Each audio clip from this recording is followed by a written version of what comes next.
livro de Salmos, Salmo 85, verso 10. Somente o verso de número 10.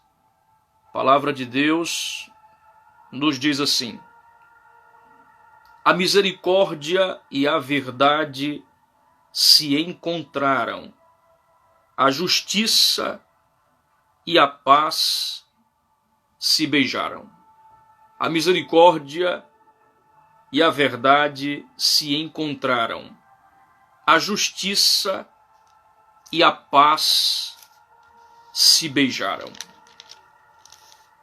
Queridos, eu gostaria de falar-lhes nesta noite de segunda-feira sobre os 4 atos divinos. Os 4 atos divinos. Quando falamos sobre atos, estamos falando sobre atitudes. Estamos falando sobre ações.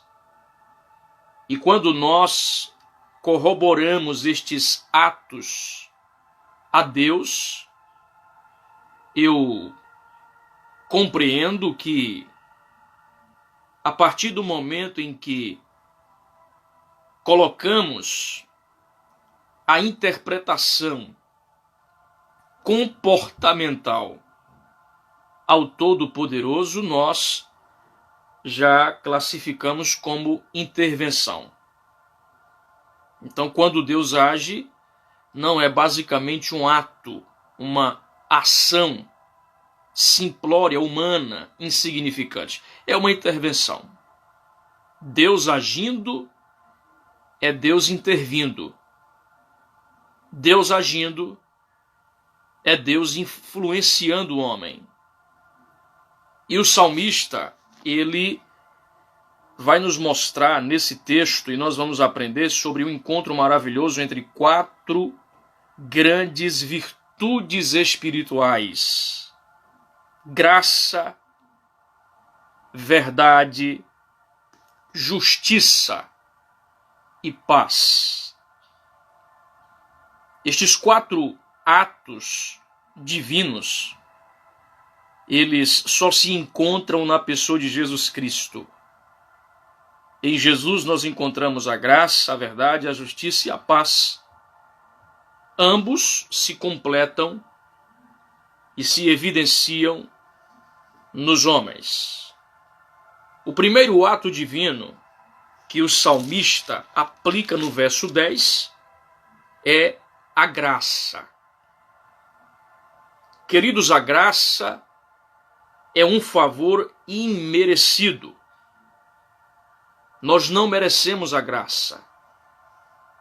Nós somos pecadores, somos inconsequentes, somos falhos, somos desobedientes, somos tiranos, somos absurdamente repreensíveis, digno de sermos punidos. Mas a graça de Deus, ela tem a função de nos encontrar. Independente do estado em que nos encontramos, a graça de Deus, ela tem a métrica salvífica, divina, transcendente, absoluta, incomensurável, extraordinária, de mudar a história daquele que precisa. Graça é Deus nos amando sem merecermos ser amados. Graça é alcançarmos o favor divino sem merecimento. Em algumas traduções, graça é sinônimo de misericórdia, embora tenham significados diferentes. Graça é receber o favor divino que não se merece, Misericórdia é Deus compadecer-se do miserável pecador. Mas a graça de Deus, ela é a substância absoluta, divina, transcendente de Deus, que tem a função de valorizar o homem, dar vida ao homem. Imagina Bartimeu à beira do caminho, cego, mendigo, filho de Timeu, clamando, em busca da graça. Bartimeu, ele clamava por Cristo. E o clamor de Bartimeu é atribuído a alguém que está desgraçado. Enquanto Bartimeu clamava à beira do caminho, o cenário de Bartimeu era degradante. Então ali estava um homem desgraçado. Interessante isto, e é muito profundo, porque sem Cristo nós somos desgraçados. Com Cristo somos agraciados. Então a graça nos abraçou enquanto estávamos na desgraça. Se não fosse a graça para me livrar da desgraça, eu vivia na desgraça. Mas a graça de Cristo me alcançou na desgraça. Eu era de fato um desgraçado. Eu não tinha a quem recorrer. Eu não tinha a quem suplicar, eu não tinha a quem me submeter, eu não tinha a quem estender a mão para mim. Eu não tinha ninguém para me livrar do ato condenatório do próprio pecado. Por isto que Paulo diz, pela graça sois salvos mediante a fé, isto não vem de vós, é dom de Deus. Sobreveio a lei para que avultasse a ofensa, mas aonde abundou, diz Paulo, o pecado, superabundou a graça. Então a graça, ela tem esta função, este propósito de dar vida a quem está morto. A graça, ela honra a quem foi desonrado. A graça gera esperança a quem já perdeu. A graça gera alento, alegria, paz, bem-estar a quem está em guerra. A graça. Somente pela graça. Mas eu estou de pé pela graça. Eu sou inteligente pela graça. Eu tenho um patrimônio muito grande pela graça.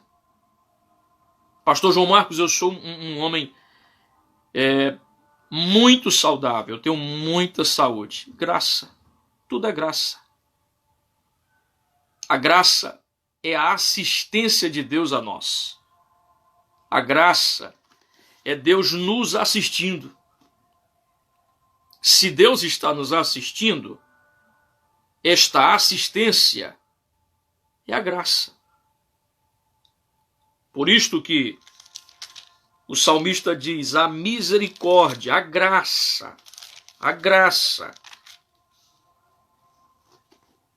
a graça. De acordo com Gênesis 6:8, Noé alcançou graça aos olhos do Senhor em meio ao juízo divino.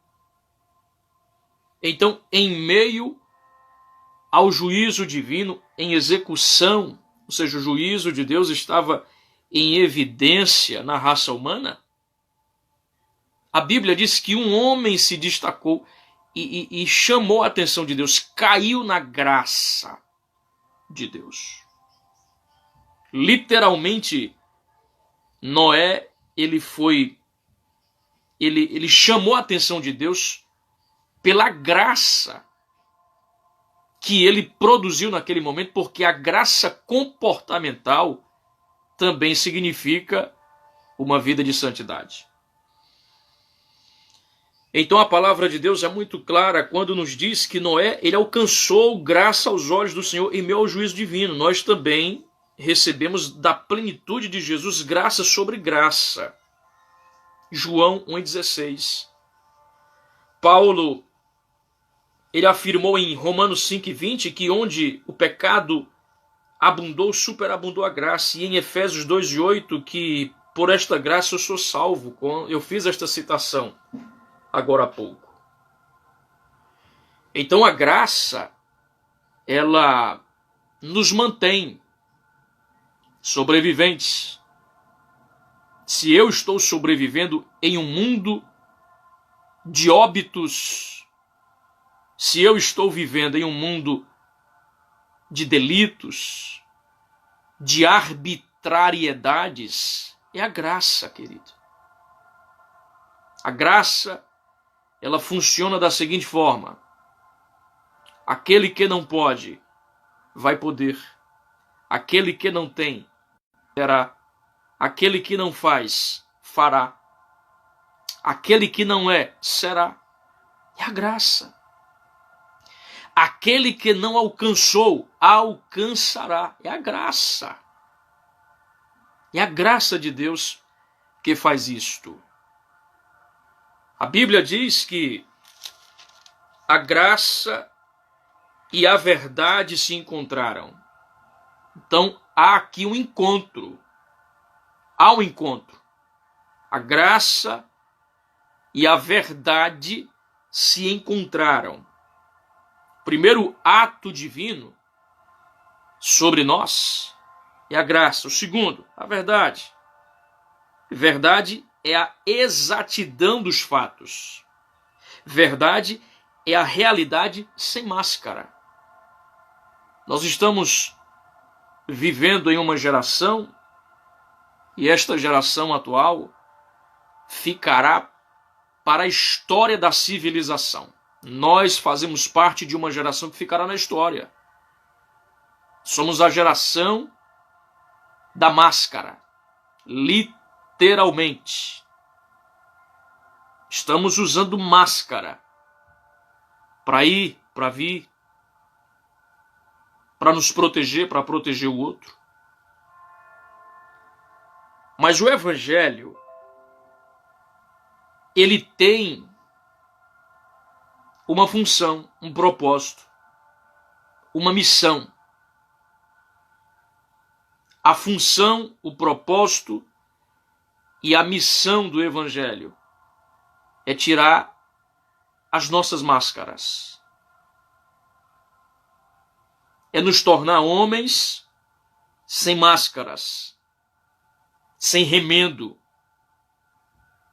Porque o Evangelho, enquanto as ciências humanas reformam, o Evangelho transforma.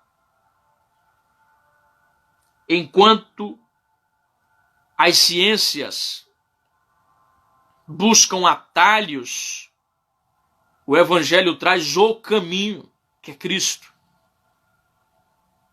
Então, claramente, a Bíblia diz que a graça, ela se encontrou com a verdade. Verdade é a ausência do fingimento e do engano. Verdade é a ausência do fingimento e do engano.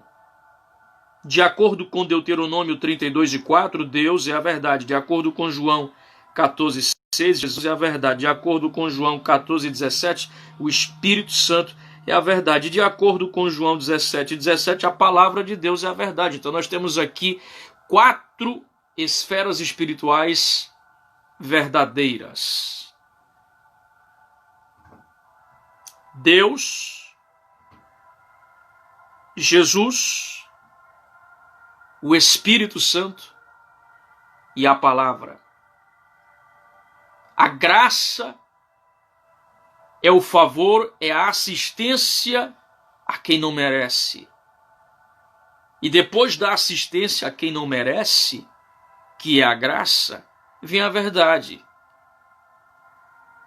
que é a proposta decente e irrecusável do Evangelho, a verdade.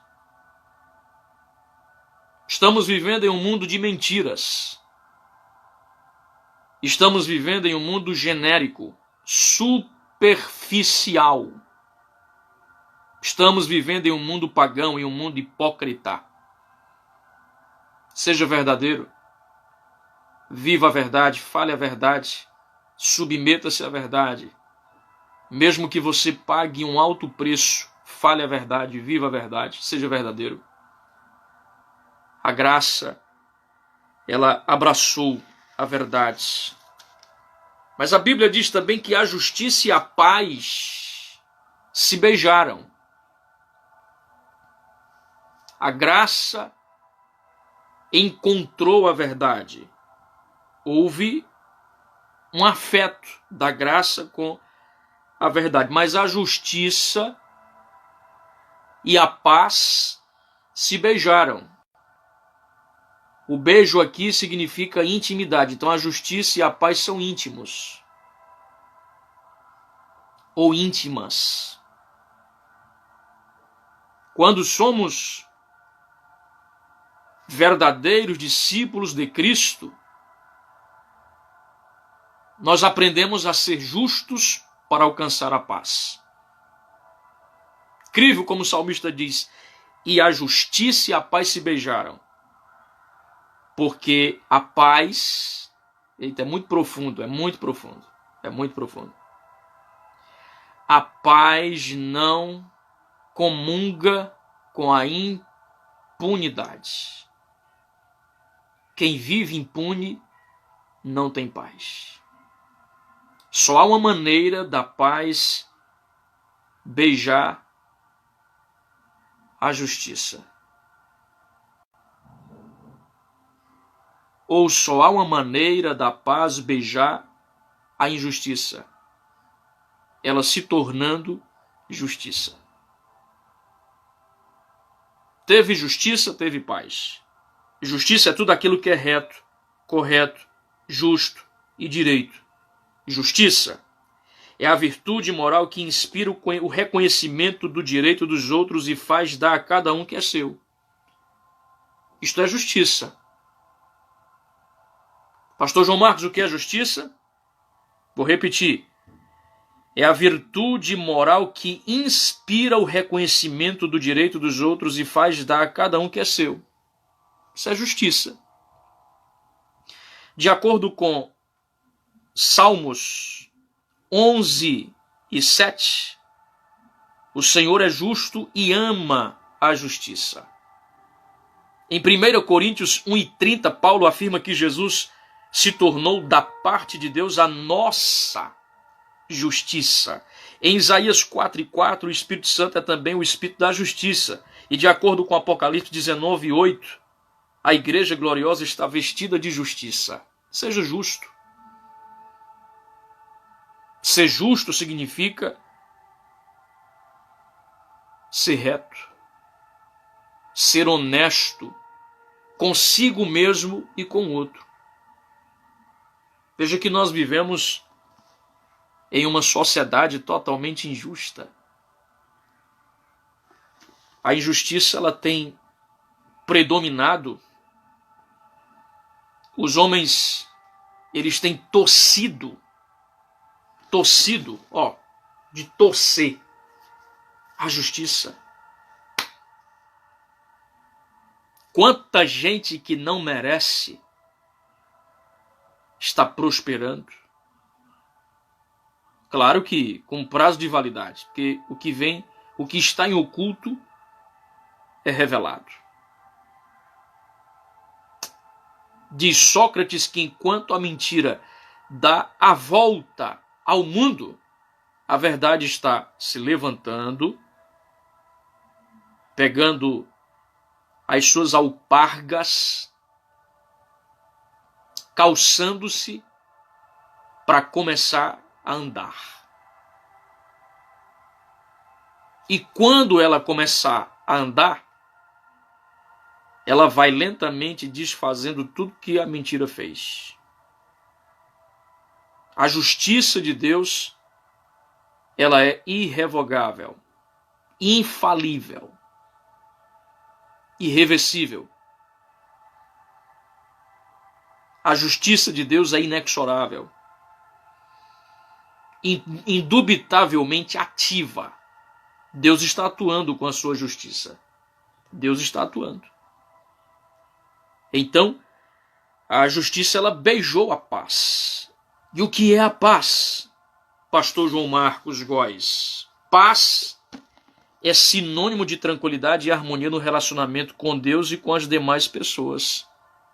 Eu estou fazendo um laboratório espiritual das relações familiares, conjugais, das pessoas de um modo geral.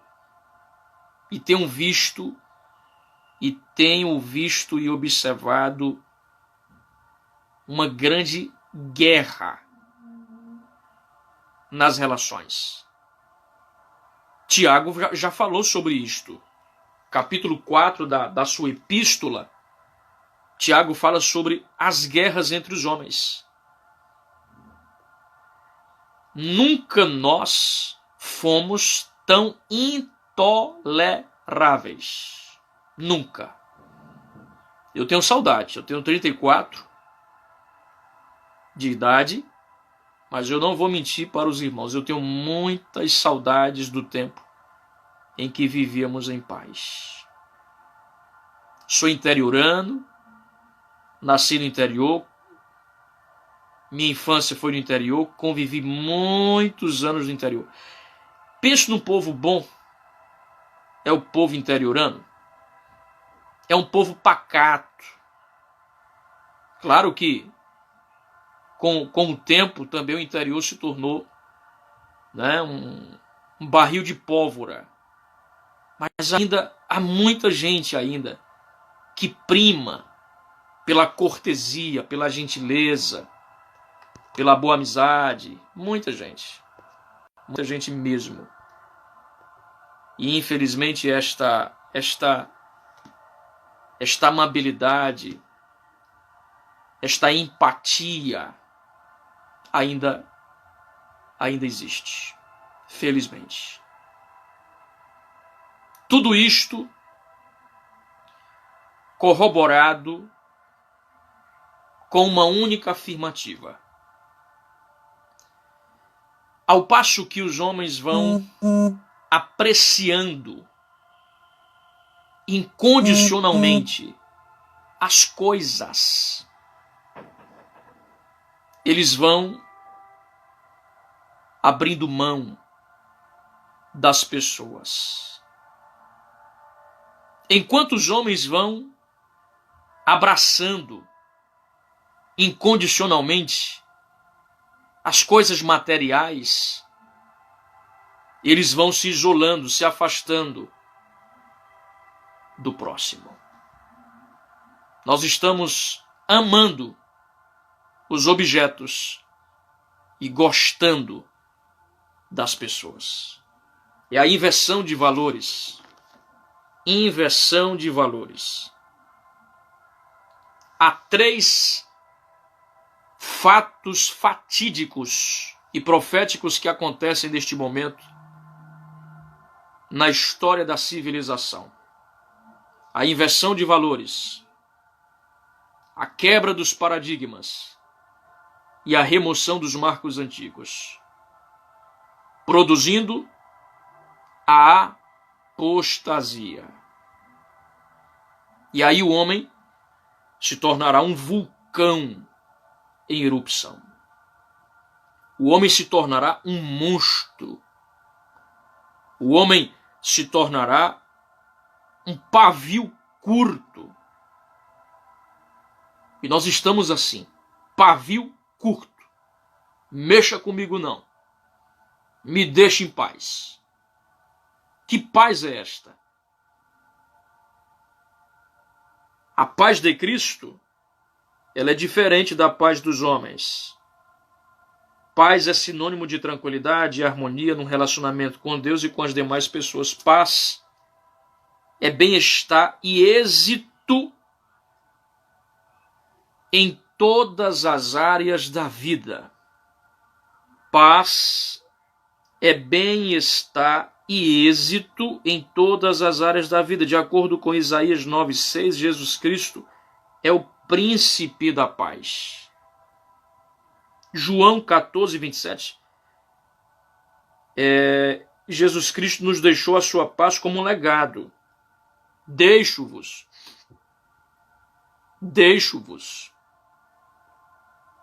a minha paz.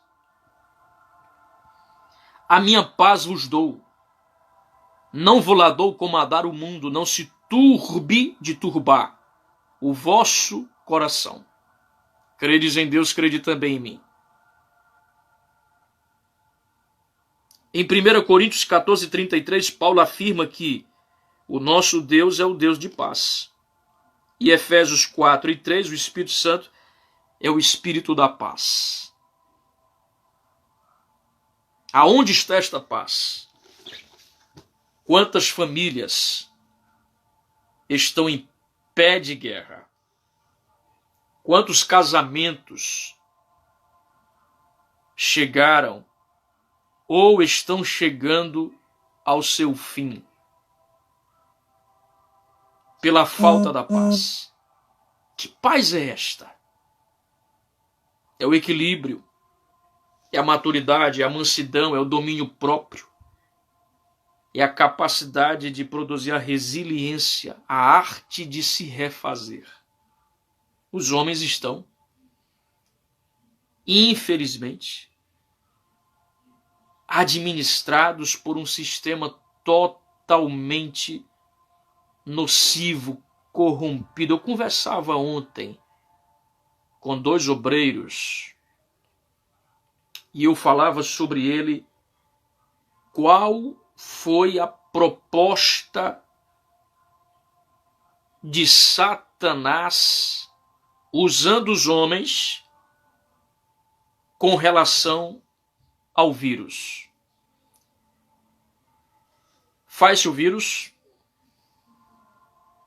infecta boa parte do mundo, confina as pessoas, manipula-os de forma opressora, demoníaca e tóxica a mídia,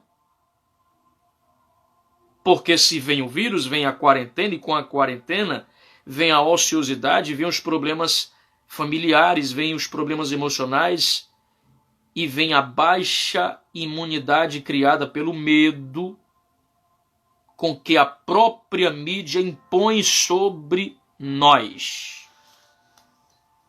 Se não mata,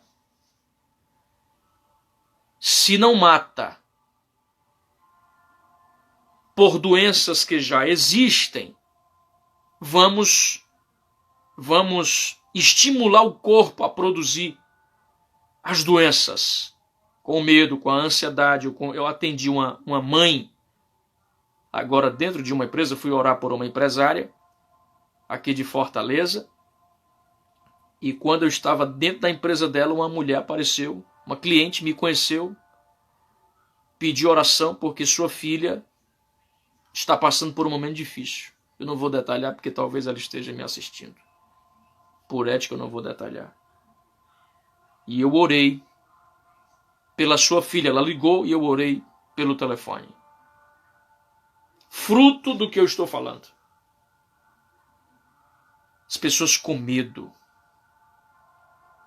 As pessoas inquietas. As pessoas receosas com relação ao amanhã. Queridos, eu vou fazer a citação que eu fiz para a empresária que eu orei. Queridos, Salmo 40, verso 1, o salmista diz: esperei no presente, esperei pacientemente no Senhor.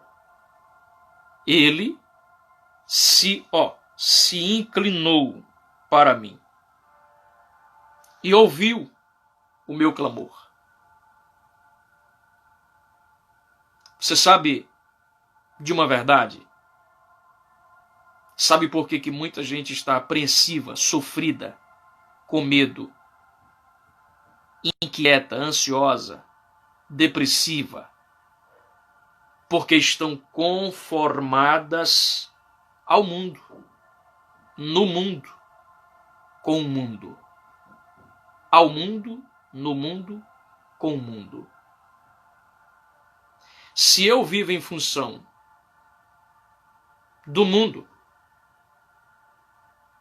se o meu coração está subalterno